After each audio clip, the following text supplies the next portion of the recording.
Derecho al Día. Derecho al Día. El programa de la Facultad de Derecho de la Universidad de Buenos Aires. Derecho al Día. Derecho al Día. Por Radio UBA.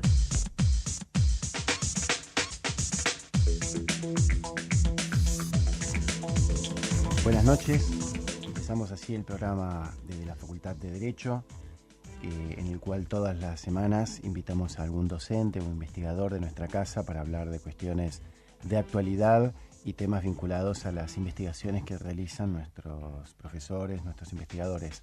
Hoy contamos con la presencia de Leopoldo Godio, que es abogado y magíster en Relaciones Internacionales por nuestra facultad, docente de la asignatura Derecho Internacional Público de nuestra facultad, investigador adscripto del Instituto de Investigaciones Jurídicas y Sociales Ambrosio Gioja, y también tiene a cargo un curso, un seminario de ciclo profesional orientado denominado Instituciones del Derecho del Mar. ¿Cómo te va, Leopoldo? Gracias por venir.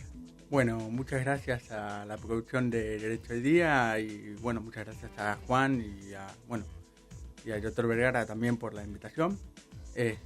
Muy bien, contento de estar nuevamente en Radio UBA, aunque en otro programa distinto. Bueno, gracias por venir.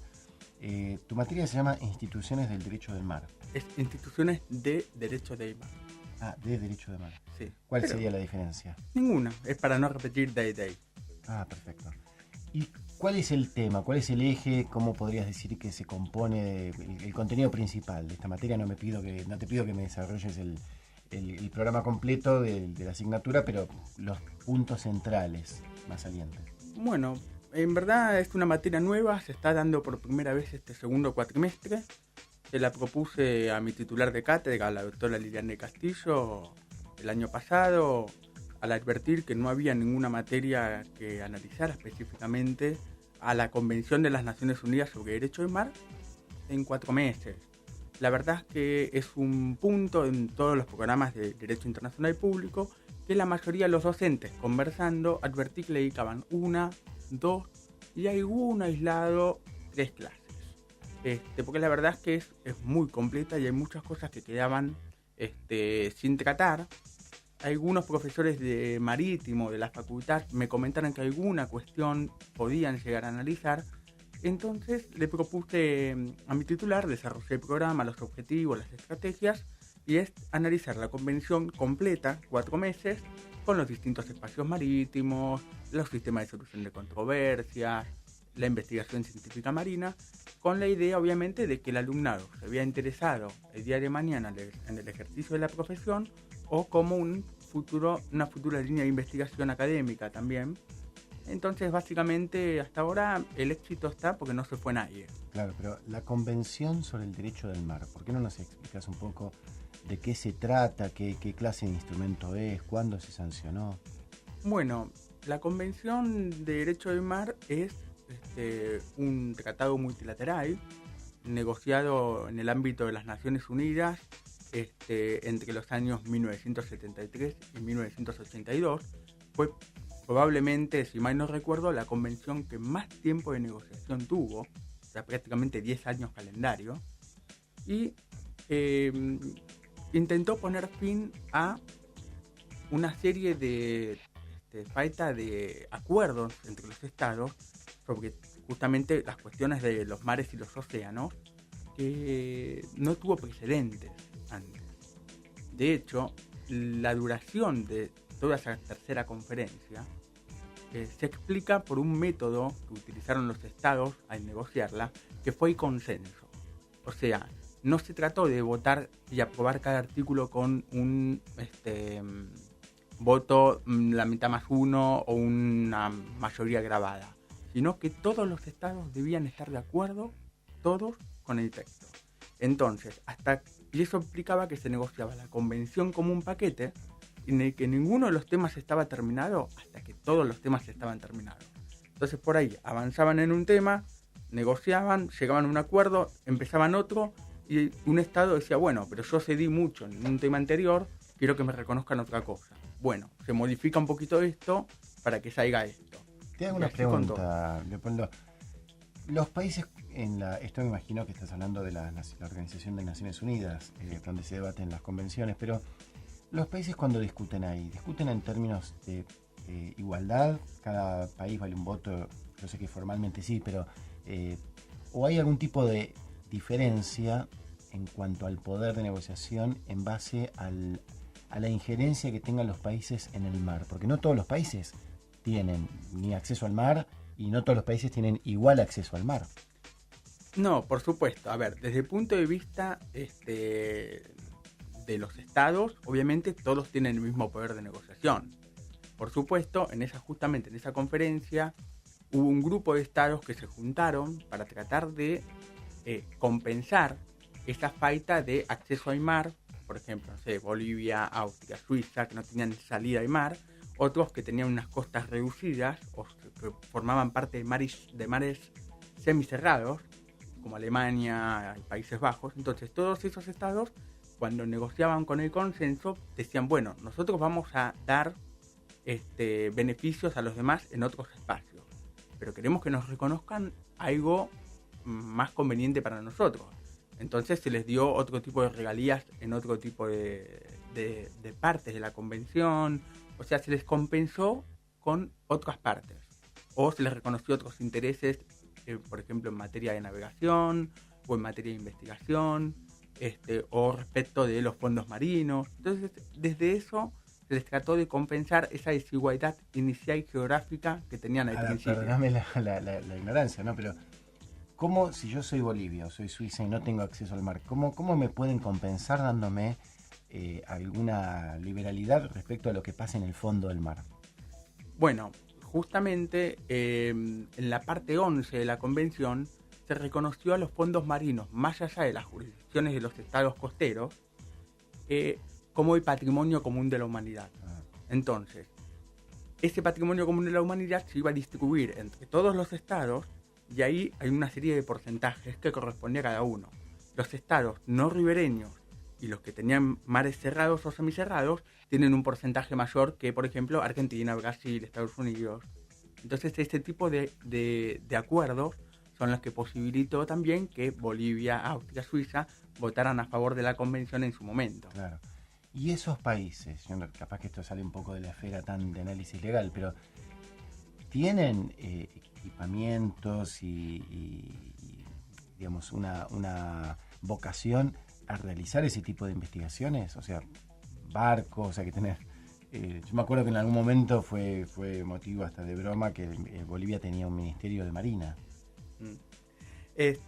Mira, desde el punto de vista tecnológico, lo cierto es que son pocos los estados que tienen la capacidad como para llegar hasta esas profundidades y realizar ese tipo de tareas extractivas o de investigación. Una de las cosas que se negoció era que esos estados debían, además de abonar las regalías pertinentes, fomentar el traspaso de esa tecnología a favor de la humanidad, para que los estados que estaban en menor desarrollo tecnológico pudiesen en algún plazo mediano o largo equipararse. Obviamente eso generó también fricciones, acuerdos posteriores para tratar de complementar la convención en este aspecto, porque obviamente había estados que después no querían firmar la convención por esta cuestión, porque había empresas que habían invertido millones de dólares en desarrollo de investigación y obviamente no querían después cederlo a la humanidad. En el fondo a veces los estados no son amigos, pero lo cierto es que puede haber a largo plazo algún tipo de solución de ese aspecto. Lo que sí aviso es que hasta el momento no ha habido todavía actividades de extracción en los fondos que es patrimonio común de la humanidad, aunque ya hay varios proyectos que estarían en vía de comenzar. Claro.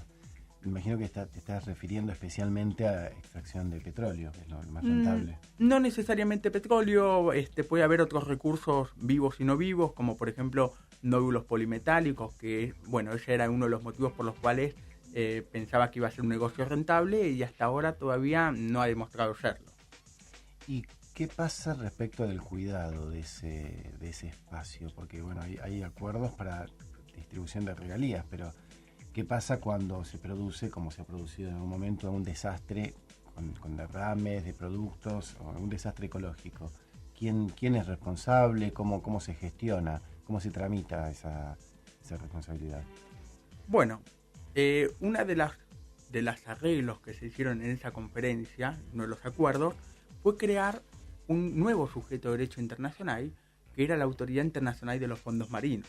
Esa autoridad, que tiene una estructura interna, con un consejo, una asamblea, una secretaría, compuesta la asamblea por todos los estados, parte de la convención, administra ese patrimonio común de la humanidad, esos fondos, y tiene un brazo ejecutor que se llama la empresa, que es la que realiza las actividades puntuales. Entonces, esa es la operatoria interna. Si hubiese alguna responsabilidad por parte de la empresa sponsoreada por algún estado, esa empresa en principio respondería, pero la extensión de la responsabilidad hacia el estado, uno tiene que demostrar que no se rompe el nexo de causalidad, que el estado omitió controlar sus obligaciones como estado sponsorista. Es una serie de requisitos que son, desde el punto teórico, son convincentes, pero que en la práctica es muy difícil. En parte porque me imagino que debe ser para estimular esa explotación de los fondos marinos en esos espacios. Claro. Estamos hablando con Leopoldo Godio, que es profesor, es docente a cargo del ciclo profesional orientado en instituciones de Derecho del Mar. Y bueno, realmente tengo muchas preguntas para hacerte, pero vamos a hacer la primera pausa en el programa del día de hoy y volvemos con Derecho al Día en un instante. Derecho al Día. 87.9. Derecho al Día. El programa de la Facultad de Derecho de la Universidad de Buenos Aires.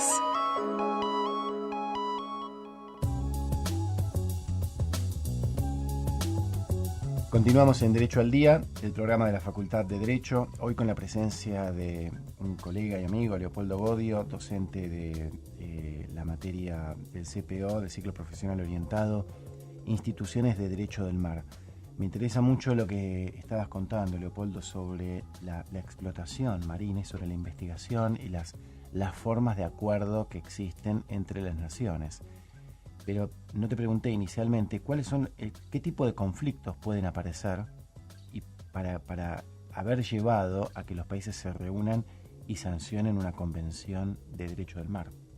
Bueno, la verdad es que los antecedentes de esa falta de acuerdo se remontan incluso a siglo XVII, si uno quiere, que es cuando empiezan las grandes expansiones comerciales marítimas, especialmente, bueno, por parte de España, Reino Unido, los Países Bajos, y lo cierto es que no quedaba muy en claro si el tránsito de los buques por el mar era libre o no, si los estados ribereños podían apropiarse de una porción adyacente de agua a sus costas, y lo cierto es que empezaron a discutirse si esa distancia tenía que ser por acuerdo entre los estados, cada estado decidía lo que quería, si debía obedecer a normas o reglas naturales, como por ejemplo el alcance de la vista del hombre desde la costa, o una tesis defensiva diciendo que el estado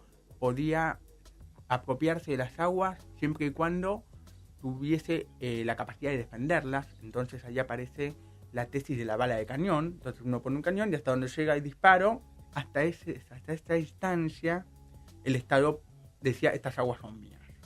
Eso ya no sería posible con los misiles actuales. Por eso, entonces, esa regla, igual no hubo acuerdo, y cada Estado empezó a legislar internamente 3 millas. Esta idea de las 3 millas se mantuvo hasta comienzos del siglo XX, y en la primera conferencia sobre temas de derecho internacional, que es de 1930, trató de zanjar esa cuestión y no hubo acuerdo. A mediados de los años 50 se intentó retomar ese tema ya en el ámbito de Naciones Unidas, se llamó una primera conferencia en el 58, no hubo acuerdo, fracasó, se intentaron insertar otros temas nuevos, más novedosos de la época, la plataforma continental y otros. Bueno, en el medio estuvieron las 2 guerras mundiales. Por supuesto. Donde el mar también ha tenido una muy fuerte incidencia, las batallas navales. Por supuesto, lo tiene hoy también, ya sean cuestiones de actividades militares y sobre usos pacíficos también. Lo cierto es que la segunda conferencia en 1960 fracasa también, y cuando se llega a la tercera ya se dieron cuenta que había que cambiar totalmente la metodología de negociación, por eso se utilizó el consenso, por eso se tardó 10 años, y actualmente regula más o menos cerca de 30-35 temas distintos. Claro. ¿Qué criterio entonces quedó con esto que nos estabas diciendo, Leopoldo, para diferenciar aguas nacionales, o sea, de aguas internacionales?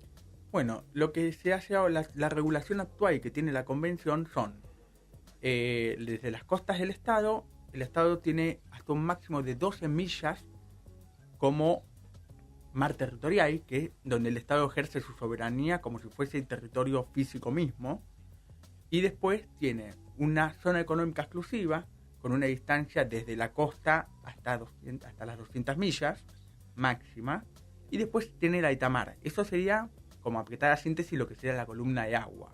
Después el lecho y subsuelo es un régimen distinto que bueno, es difícil de explicarlo sin un pizarrón y... Pero entonces hay 3 categorías distintas de esas columnas de agua sobre el mar, que serían aguas territoriales, aguas de uso exclusivo y aguas de uso de explotación exclusiva. No, en verdad son 3 columnas de aguas distintas. En el mar territorial el Estado es el soberano. Sí.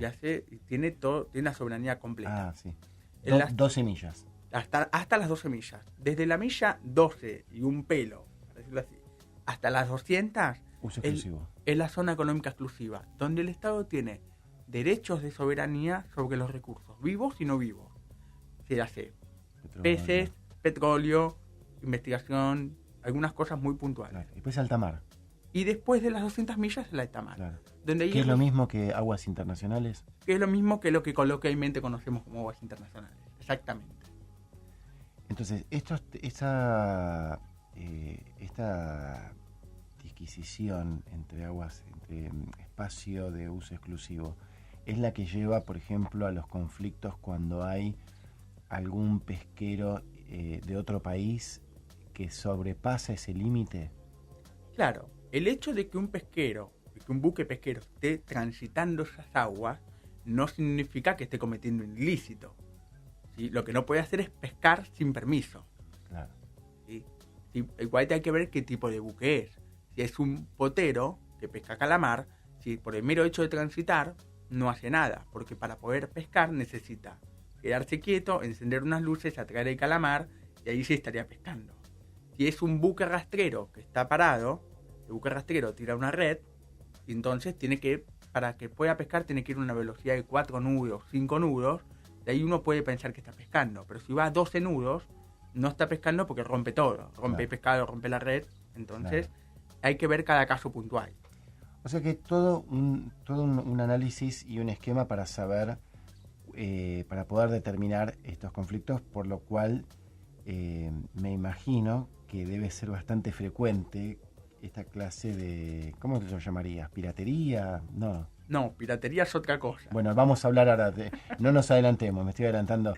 En la segunda parte quiero que hablemos del tema piratería, quiero que hablemos de tu tema de tesis, de maestría, que tiene que ver con el avistaje o el rastreo de esos buques por medio de satélites. Exactamente. Es así. Algo así. ¿Cómo era el título? Pues... El uso de la tecnología satelital para el control de áreas pesqueras y su impacto en las relaciones internacionales. Bueno, muy interesante. Yo creo que así suena un nombre demasiado técnico, pero me da la impresión de que nos va a ser de interés, y de hecho son temas que estudiamos a veces en el colegio, y yo tenía la imagen del mapita de la Argentina con una parte que excedía, el mar tenía un color distinto, y tenías la idea de que el mar territorial terminaba donde había una determinada profundidad, pero ya veo que ese no es el criterio que se usa, pero antes sí. A partir de 1982 cambió. Perfecto. Bueno, vamos a entonces hacer la pausa de mitad de programa, y después de la pausa volvemos con Leopoldo Godio, especialista en Derecho del Mar, para hablar sobre estos temas en Derecho al Día, el programa de la Facultad de Derecho. 87.9 87.9 Derecho al Día por Radio UBA.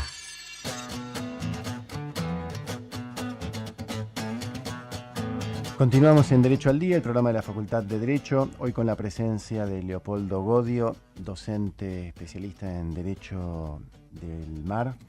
Leopoldo, te preguntaba en la primera parte sobre los derechos de los estados, entre estados, pero también quisiera ahora también abordar esta pregunta que te había hecho al final, sobre los hechos ilícitos provocados por particulares, por ejemplo, los casos de piratería. ¿Existe todavía la piratería o es un tema que quedó en el siglo XVII?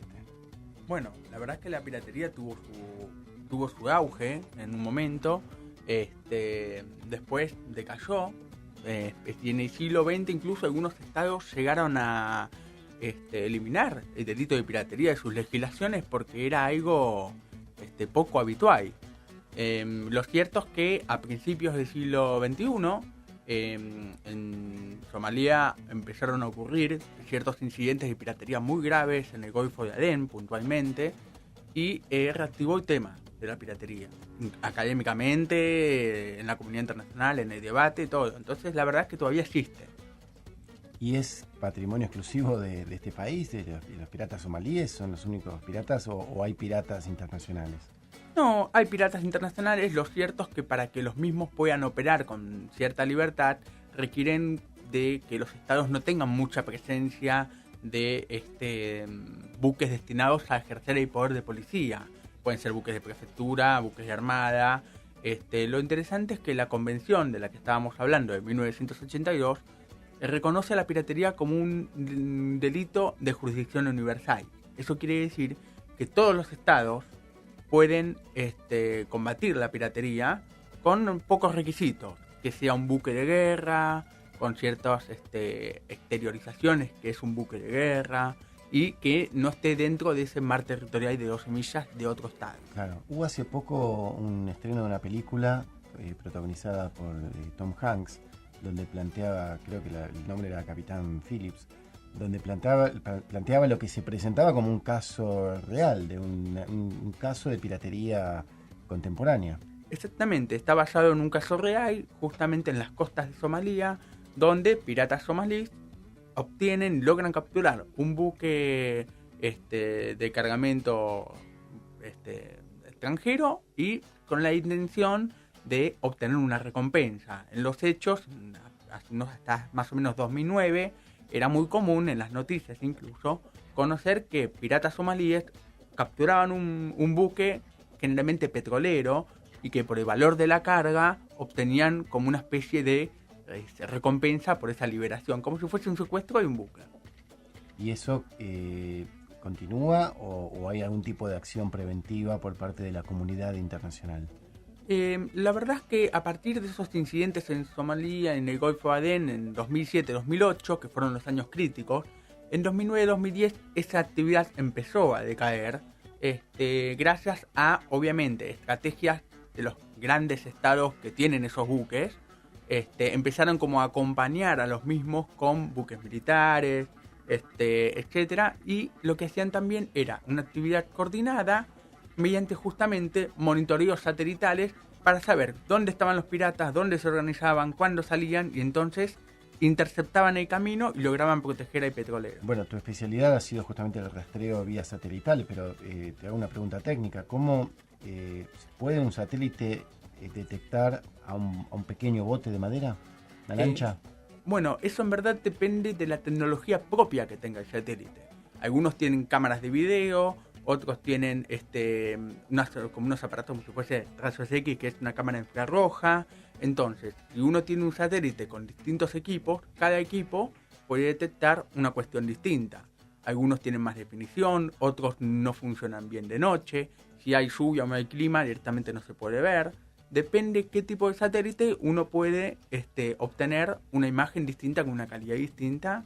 Obviamente, cuanto más chico sea el buque, más difícil verlo. Claro, te pregunto porque no sé si reflejaba la realidad, pero en esta película los piratas aparecían en un botecito realmente muy, muy, muy chico, una pequeña lancha, incluso que iban en dos lanchas chicas, una termina con problemas de motor, o sea, casi indetectable, pero sí era detectado por el radar del buque. Pero claro, cuando se contactaban para pedir ayuda, esa ayuda no venía enseguida, tardaba porque tampoco hay mucha tecnología, pero las distancias siguen existiendo. Por supuesto, igual lo cierto que pasó en esa película es como que fue en los comienzos. La zona era peligrosa, pero no era el momento crítico en el cual los estados decidieron intervenir y tomar cartas en el asunto. Es cierto, a veces detectar satelitalmente una pequeña embarcación, de hecho, que eran embarcaciones chicas destinadas a la pesca, es muy difícil. Entonces, lo que se hace con la tecnología satelital es detectar dónde está el asentamiento. El asentamiento es lo que permite ver varios piratas juntos y más o menos a partir de la ubicación del asentamiento saber para dónde iban a salir. Es un cálculo matemático prácticamente. Claro.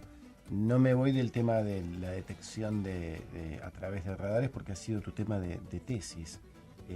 Específicamente, ¿a dónde orientaste tu investigación vinculado al vínculo entre los países, en los conflictos? ¿Qué conflictos pueden prevenirse a través de esta detección a través del radar? Bueno, en verdad, más que de radar era de satélites. Perdón, sí. Pero lo que intenté fue destacar qué aportes podía tener la tecnología satelital para monitorear los espacios pesqueros, porque realmente es un negocio muy rentable. Entonces, pues, si lo pongo para monitorear otra cuestión, no sé si justifica colocar un satélite geoestacionario, o sea, que rote con la Tierra en un punto fijo o de órbita baja, porque tiene un costo. Entonces, si ese costo tiene que estar solventado o justificado por el valor de la actividad. Y la verdad es que la actividad pesquera, incluso por momentos, en un país agroexportador como el nuestro, ha superado la exportación de carne. Entonces, ¿qué pasa? Tenemos una gran extensión de kilómetros cuadrados de mar con recursos y hacía falta monitorearlos y a veces tener algunos buques de prefectura o de armada y algunos aviones no es suficiente. Entonces, a veces se utilizan como criterios específicos y seleccionados, épocas del año para dónde vamos, dónde controlamos. En cambio, con un satélite que puede ver todo, es más efectivo. Esa era la idea. Claro. ¿Y qué tipo de explotación ilícita tiene que prevenir la Argentina? O sea, esa idea que teníamos cada tanto de grandes pesqueros japoneses viniendo y llevándose los peces, los recursos ictícolas, ¿es así como aparecían las noticias? Lamentablemente es así,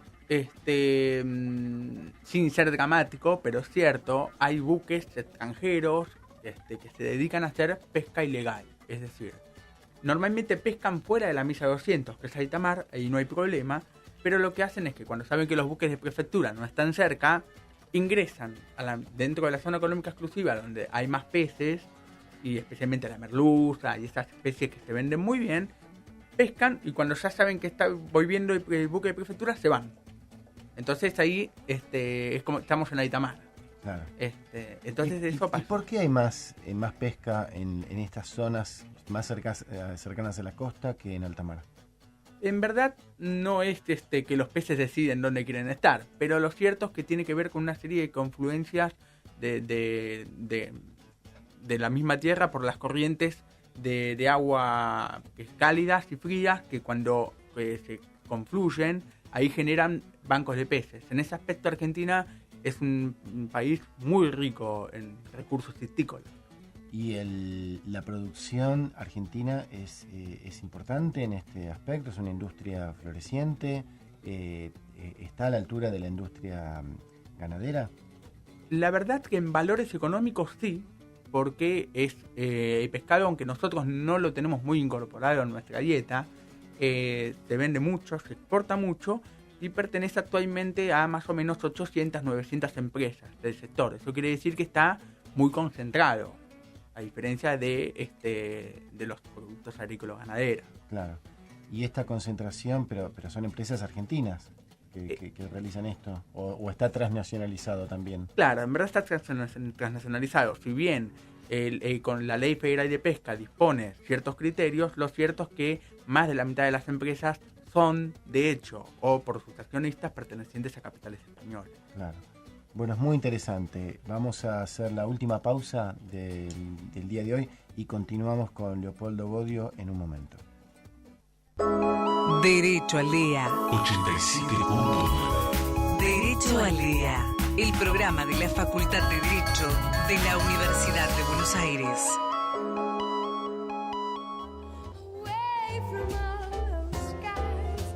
Ingresamos al último bloque de Derecho al Día, el programa de la Facultad de Derecho, hoy con un docente especializado en Derecho del Mar y que nos ha hecho una muy buena síntesis de lo que es la Convención de Derecho del Mar y de los conflictos que aparecen a través de explotaciones, así como también situaciones ilícitas.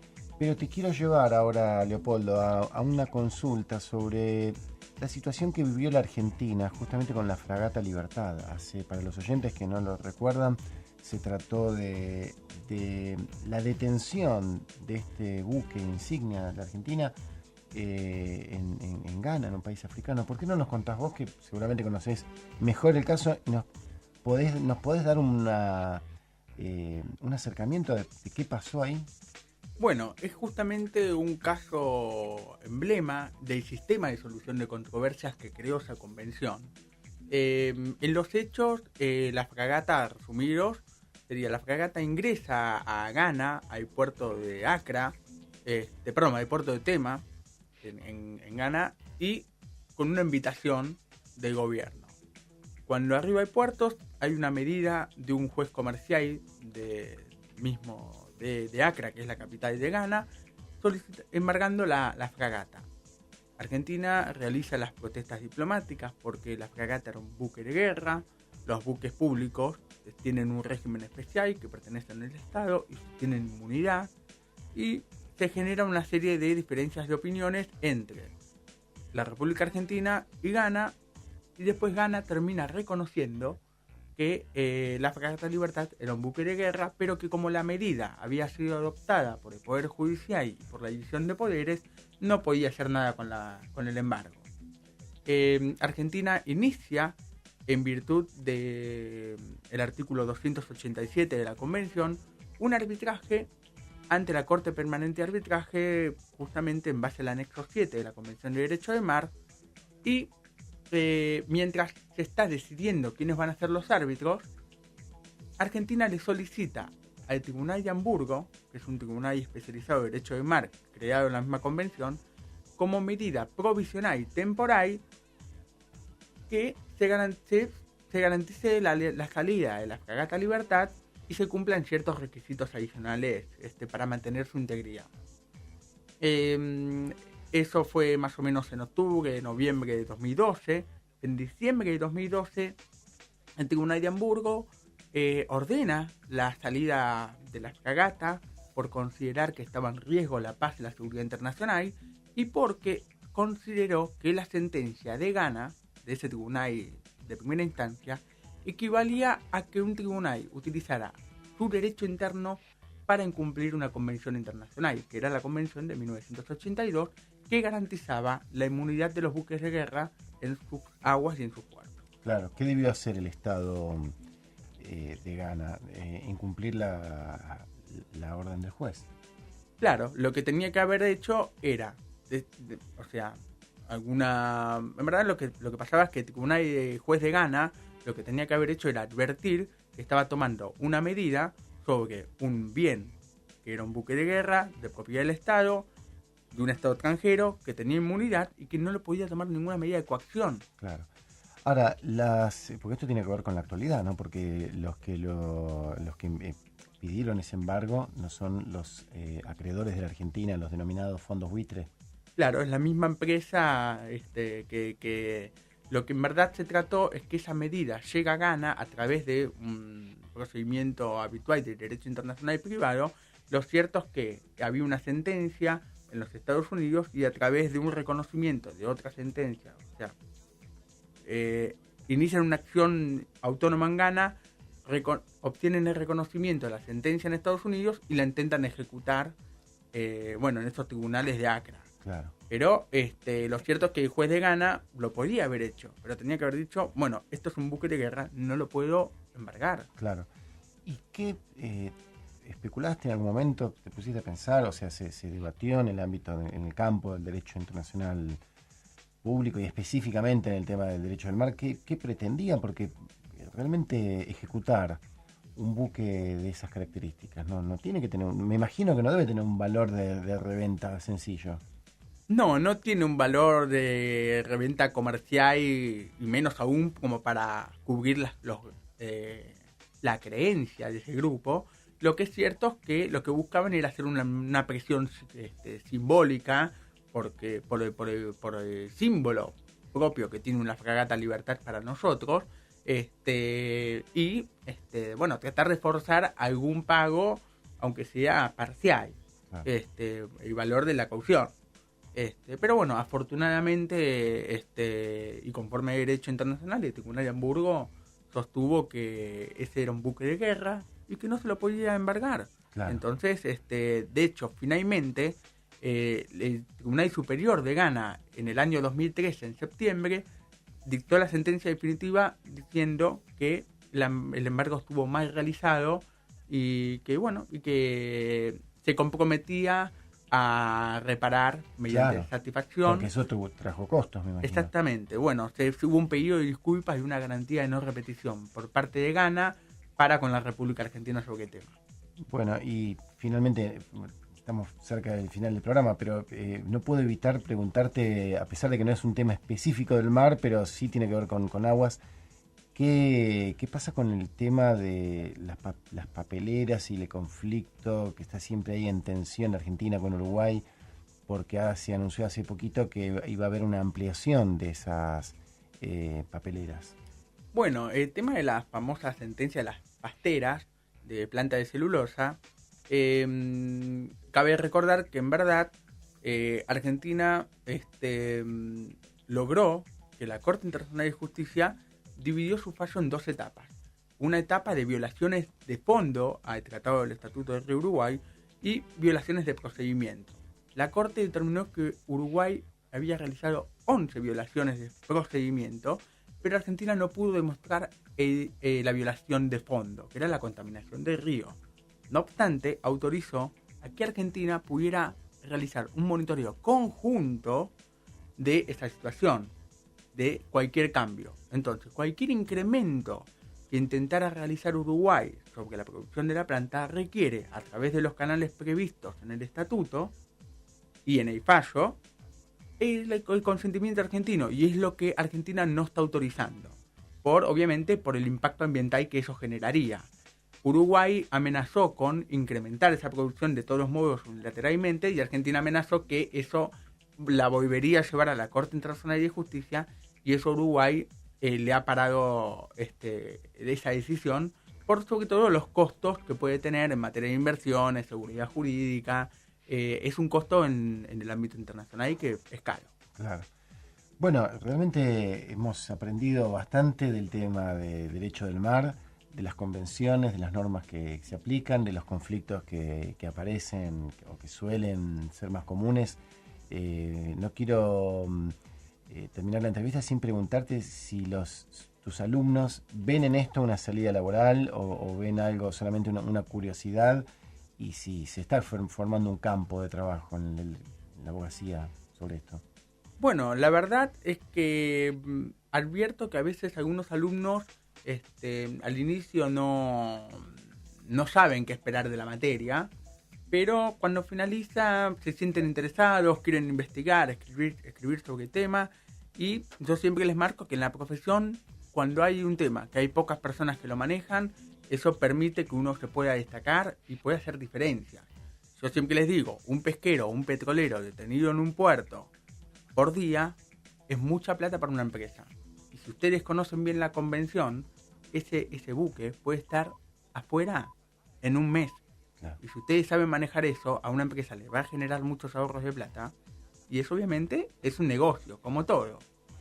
Bueno, te quiero agradecer por tu presencia. Hemos hablado con Leopoldo Godio, docente de nuestra facultad e investigador. Realmente fue un gusto conversar y bueno, espero volver a que vuelvas pronto para seguir profundizando en este tema.